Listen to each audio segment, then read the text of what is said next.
నమస్కారం, సుఖీభవకు స్వాగతం. ఈ రోజు సుఖీభవలో తరచూ గర్భస్రావం జరుగుతోందా? యాంటీబాడీలు ఎంతకాలం ఉంటాయి? ఒంట్లో ద్రవ నష్టాన్ని నివారించుకోండిలా. గుండె కవాటాల్లో సమస్యలా? ఇంకా హెల్త్ టిప్. నారు పోసినవాడు నీరు పొయ్యడా అనేది మనందరి నమ్మకం. గర్భం విషయంలో కూడా మనలో చాలా మంది ఇలాగే అనుకుంటారు. ఒకసారి గర్భం వస్తే చాలు, ఇక అంతా సజావుగా జరిగిపోతుందని అనుకుంటారు. ఇందులో కొంత నిజం లేకపోలేదు. కానీ గర్భం విషయంలో అన్నిసార్లు పరిస్థితులు ఒకేలా ఉండవు. గర్భం పోవటం, కడుపు నిలబడకపోవటం అన్నది చాలామందికి అనుభవమే. ఈ నేపథ్యంలో తరచూ గర్భస్రావం జరగటానికి కారణాలేమిటో, తరువాతి గర్భాన్ని కాపాడుకునేందుకు ఏం చెయ్యాలో, ఎలాంటి జాగ్రత్తలు తీసుకోవాలో ఇప్పుడు తెలుసుకుందాం.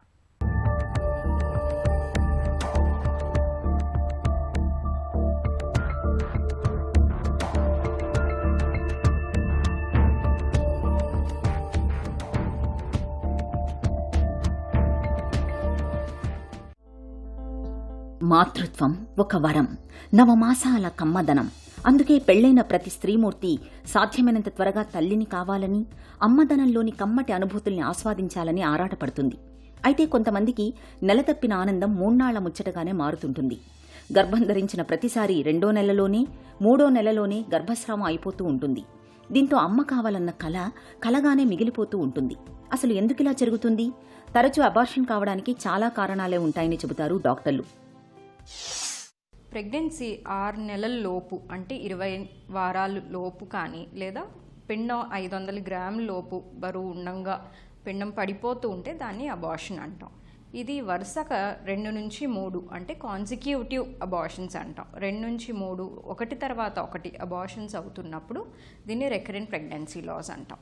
తరచుగా అయ్యే అబార్షన్స్కి చాలా కారణాలు ఉన్నాయి. మొదటిది క్రోమోజోమల్ అబ్నార్మాలిటీస్ లేదా జెనెటిక్ అబ్నార్మాలిటీస్ అంటాం. బేబీ తయారవటంలోనే లోపాలు ఉన్నప్పుడు ఇలాంటి అబార్షన్స్ చూస్తూ ఉంటాం. ఆ తర్వాత తల్లి వయసు ఎక్కువగా ఉన్నప్పుడు అబార్షన్ రేట్ పెరుగుతూ పోతుంది. సో ఇప్పుడున్న కాలంలో లేట్ ప్రెగ్నెన్సీ ప్లాన్ చేసుకునే వాళ్ళలో ఎక్కువగా చూస్తూ ఉంటాం.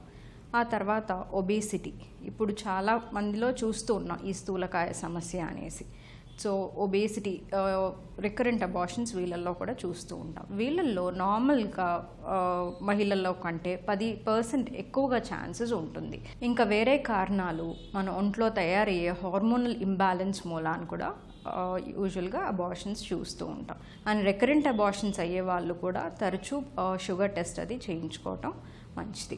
ఆ తర్వాత యూట్రైన్ అబ్నార్మాలిటీస్ అంటాం. అంటే గర్భసంచిలో తేడాలు ఉండి కూడా అబార్షన్స్ అయ్యే రిస్క్ ఉంటుంది. యూట్రైన్ మాల్ఫార్మేషన్స్ అంటాం. యూనికార్నియేట్ కానీ, బైకార్నియేట్ కానీ, సెప్టేట్ యూట్రస్ అని. ఇందులో గర్భసంచి లోపల తెరలాగా ఉంటుంది. దీని మూలాన్ని కూడా అబార్షన్స్ అయ్యే రిస్క్ కొంచెం ఎక్కువగానే ఉంటుంది. ఆ తర్వాత సర్వైకల్ ఫ్యాక్టర్, అది సర్వైకల్ ఇన్కాంపిటెన్స్ అంటాం. యూజువల్గా ప్రెగ్నెన్సీలో గర్భసంచి ద్వారం సర్విక్స్ అనేది క్లోజ్డ్గా ఉంటుంది. ఈ మజిల్ వీక్నెస్ మూలాన ప్రెగ్నెన్సీలో 4వ నెల తర్వాత ఓపెన్ అయ్యే అవకాశాలు ఉంటాయి.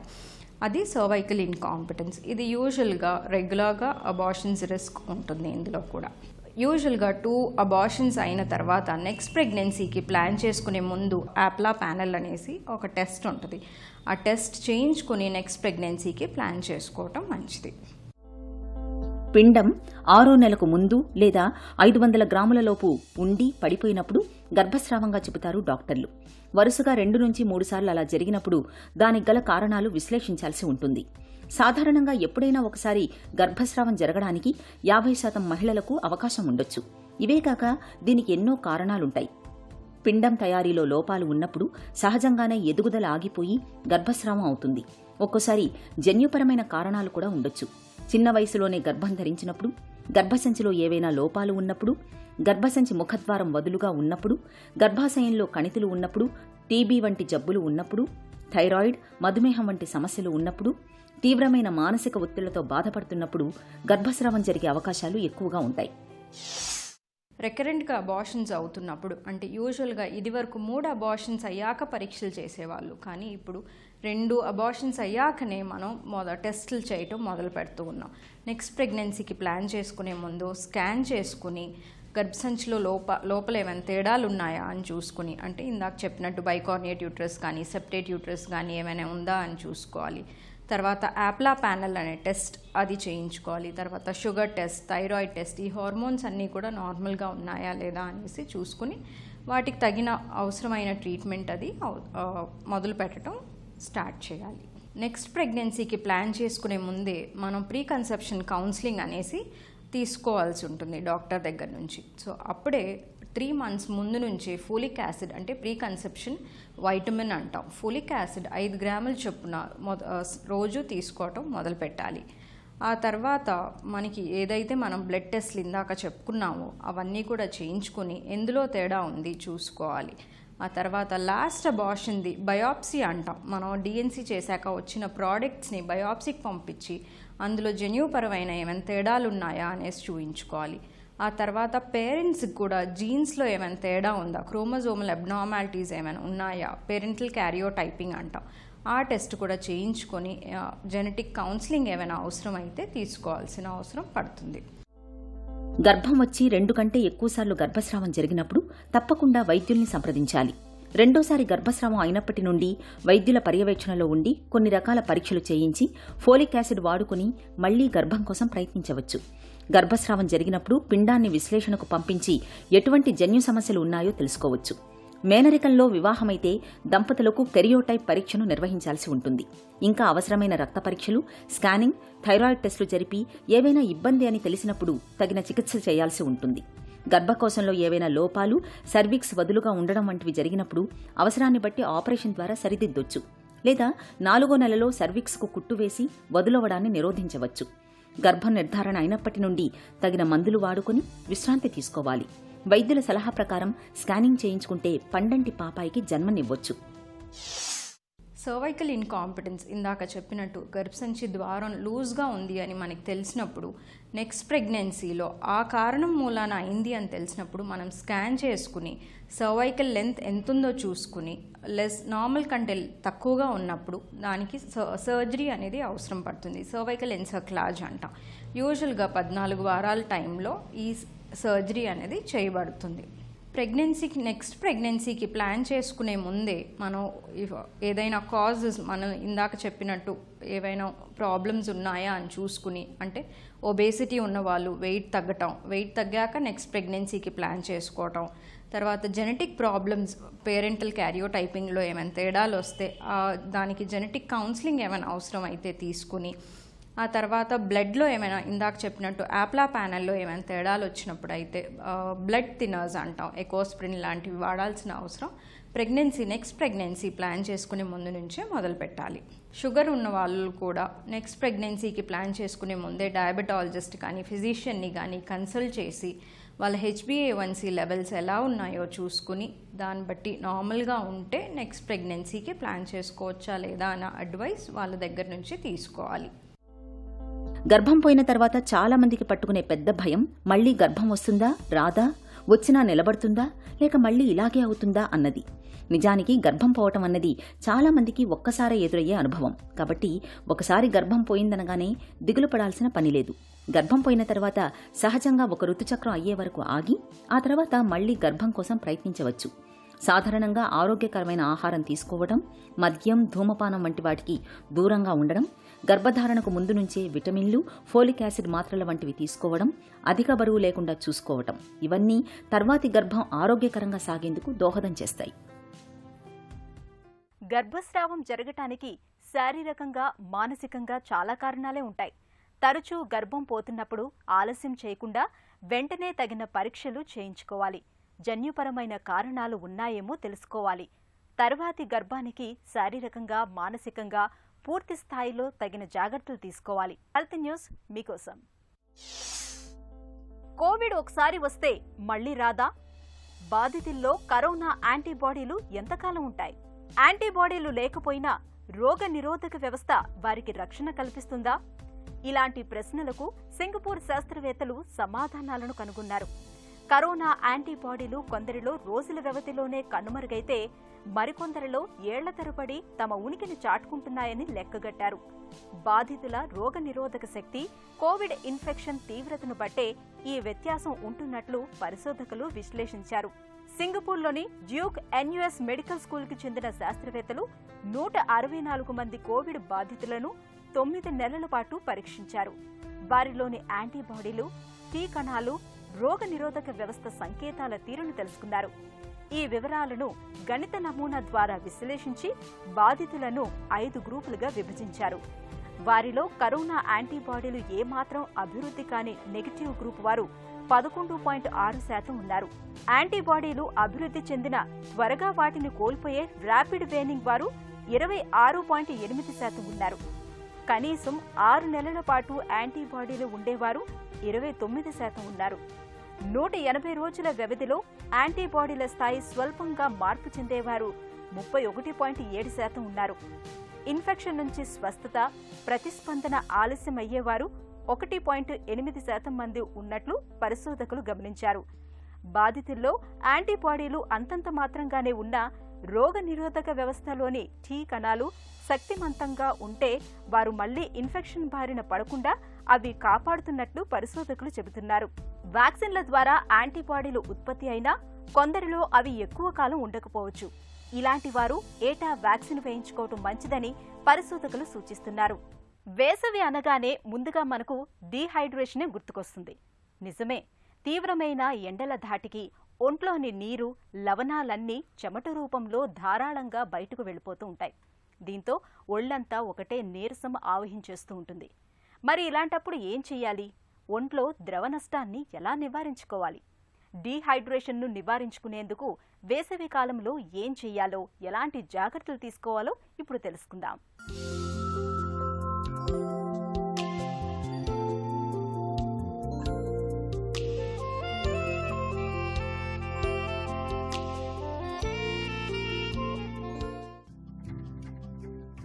వేసవిలో ప్రచండ భానుడి ప్రతాప కుండలో పోసి ఉంచాలి. మరునాటికి అది ఎంతో రుచిగా ఉంటుంది. కాస్త మజ్జిగ, ఉప్పు కలుపుకొని తాగితే రుచికి రుచి, ఆరోగ్యానికి ఆరోగ్యం. ఎండలు మండిపోయే వేసవిలో డీహైడ్రేషన్ను నివారించుకునేందుకు తరచూ నీళ్లను తాగుతుండాలి.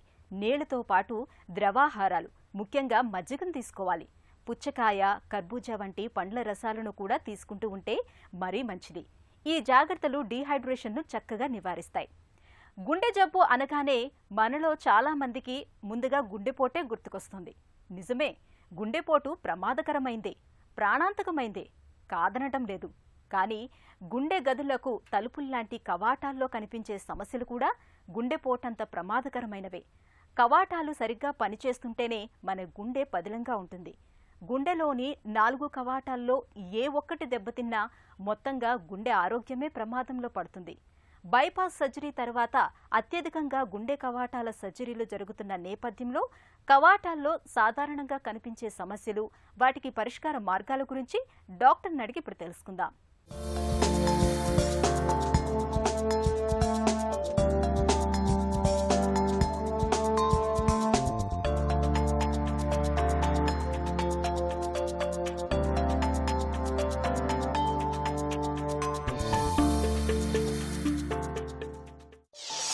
మన గుండెలోని కవాటాల ప్రత్యేకతలేంటి?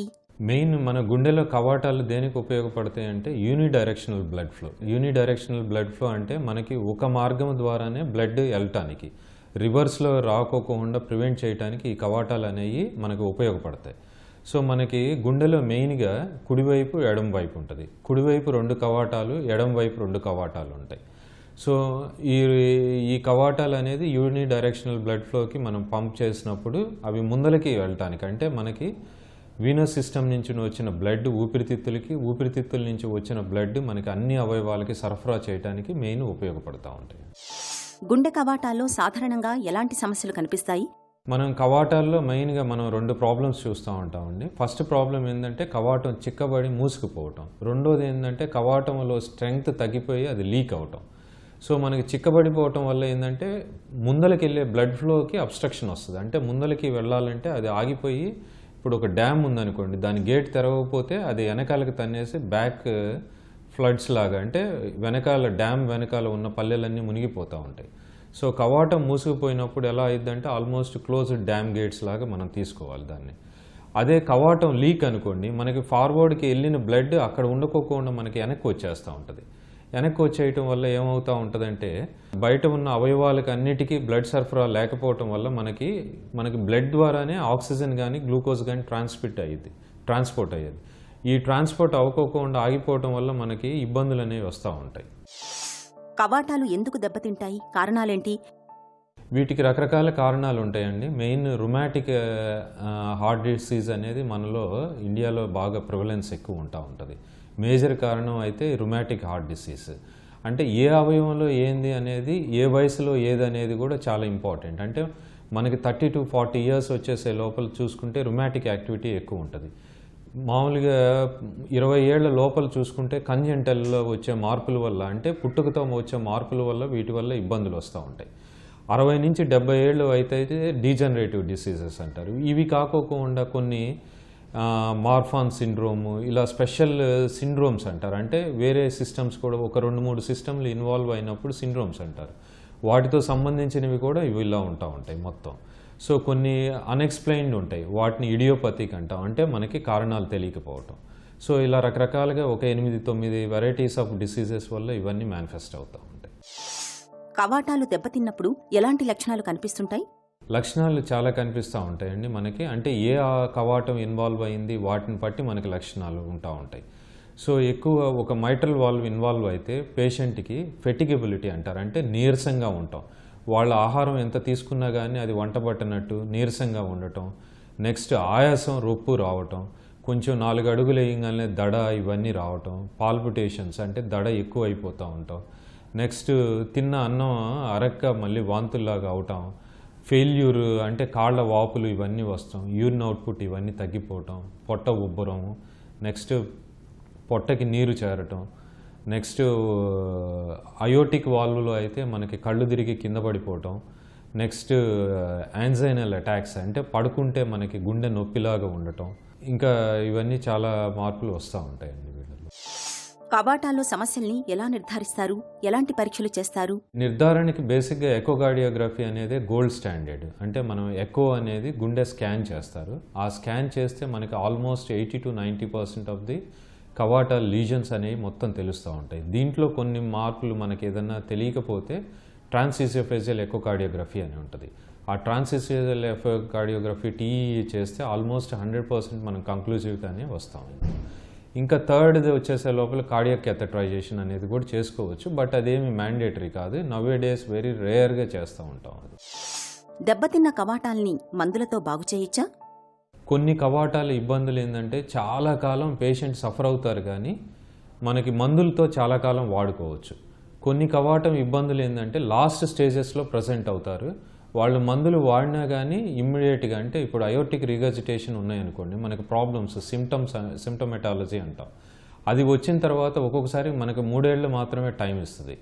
అదే మైట్రల్ రిగర్జిటేషన్ ఇలాంటివి అయితే పేషెంట్కి ఎర్లీగా సిమ్టమ్స్ స్టార్ట్ అవుతాయి. మనకి 20-30 years కూడా మెడికల్ మేనేజ్మెంట్ మీద చేసుకోవచ్చు. సో దానివల్ల ఏంటంటే మనకి ఉన్న కవాటంలో ఉన్న ఇబ్బందిని బట్టి కొన్ని మందులు వాడుకుని కూడా మనం 20 ఏళ్ళు టైం వస్తుంది మనకి. కొన్నిటికి ఆ టైం లేకోకుండా ఇమ్మీడియట్గా సర్జరీకి వెళ్ళాలి. ఎందుకంటే కొన్ని సిమ్టమ్స్ లాస్ట్లో రావటం వల్ల అది బయటపడిన తర్వాత 3 సంవత్సరాలకే మనకి ఆల్మోస్ట్ డెత్లోకి కూడా ల్యాండ్ అవ్వచ్చు. సో అందుకని మనకేంటంటే కొన్నిటికి మెడికల్ మేనేజ్మెంట్ వల్ల మనకి చాలా లాంగ్ లైఫ్ వస్తుంది. సర్జరీ ఎప్పుడు అవసరం? కృత్రిమ కవాట మార్పిడి ఎలా చేస్తారు?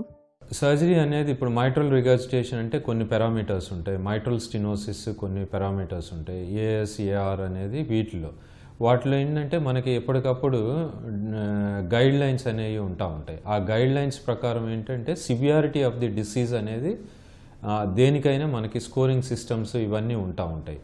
లెఫ్ట్ వెంట్రికులర్ డైమెన్షన్స్ అంటే గుండె ఎంత పెరుగుతూ ఉంది, గుండె దడ వస్తూ ఉందా, లేకపోతే గుండె లోపల ఏమైనా క్లాట్స్ ఉన్నాయా, ఆ మూసుకుపోయేది. మైట్రల్ స్టినోసిస్ అయితే <1 square centimeter. ఇప్పుడు ఎంఆర్ అనుకోండి, దానికి డైమెన్షన్స్ 4 centimeters. సో ఇలా మనకి ఒక్కొక్క దానికి ఒక డైమెన్షన్స్ ఒక క్రైటీరియా ఉంటుంది. వీటన్నిటిలో మనకి ఎప్పుడైతే సివియర్ అని గ్రేడింగ్ వస్తుందో, సివియారిటీ ఆఫ్ ది డిసీజ్ అనేది, జబ్బు అనేది సివియర్గా ఉన్నప్పుడు మనం కవాటం మార్పిడికి వెళ్ళాలి. అప్పటి వరకు మనం మందుల మీద లాక్కు రావచ్చు. గుండె కవాటాలకు సమస్యల్ని తగ్గించుకోవటం ఎలా? కవాటాలు సమస్యలు రాకోకుండా మనకి రుమాటిక్ డిసీజ్ అనేది అయితే ప్రివెంట్ చేయొచ్చండి. దానికైతే పెన్సిలిన్ ప్రొఫ్లాక్సిస్ అనేది ఉంది. ఇవి మామూలుగా ఫస్ట్ మనం పిడియాట్రిక్ గ్రూప్ ఆఫ్ పీపుల్లో మనకి 12 నుంచి 14 ఏళ్ళప్పుడు జలుబు, దగ్గుతో, కీళ్లవాతంతో వీటితో ప్రజెంట్ అవుతారు. అంటే కీళ్లవాతం, కీళ్ల నొప్పులు కానీ లేకపోతే జలుబు, దగ్గు, సోర్ త్రోటు ఇలాంటిది ప్రజెంట్ అయినప్పుడు వాటికి పెన్సిలిన్ ప్రొఫ్లాక్సిస్ పర్ఫెక్ట్గా ఇచ్చి మనకి వాళ్ళ ఇమ్యూన్ లెవెల్స్ పెంచడానికి ప్రాపర్ డైట్ అండ్ న్యూట్రిషన్ ఇవన్నీ ఇస్తే కొంత ప్రోగ్రెషన్ ఆఫ్ ది డిసీజ్ అనేది చాలా హాల్ట్ అవుతుంది. దానివల్ల మనకి డిసీజ్ మేనిఫెస్టేషన్ 20 ఏళ్ల నుంచి 40 ఏళ్లలో కనిపించేది 60 ఏళ్ల వరకు కూడా లాక్కుని వెళ్ళొచ్చు. అలా 60 ఏళ్ళకి లాక్కుని వెళ్ళినప్పుడు మనం అసలు ఒక్కొక్కసారి కొంతవరకు సర్జరీ డిలే చేసి వాళ్ళ లైఫ్ లాంగ్ లాక్కుని వచ్చే అవకాశం కూడా ఉంటుంది. గుండె లోపల కవాటాలు దెబ్బతిన్నప్పుడు తొలి దశలో అయితే చాలా వరకు మందులతోనే సమస్యలను బాగు చేయవచ్చు. కవాటాలు పూర్తిగా పాడైపోయినప్పుడు మాత్రం తప్పనిసరిగా కవాట మార్పిడి సర్జరీకి వెళ్లాల్సి ఉంటుంది. ఒక చిన్న చిట్కా మీకోసం. వేసవిలో తీవ్రమైన వేడి మూలంగా చర్మం మంట పెడుతున్నప్పుడు చిటికెడు చందనానికి కాస్త కొబ్బరి నూనెను కలిపి కాళ్ళు, చేతులకు పట్టించండి. చర్మంపై మంట తగ్గి మంచి ఉపశమనంగా ఉంటుంది.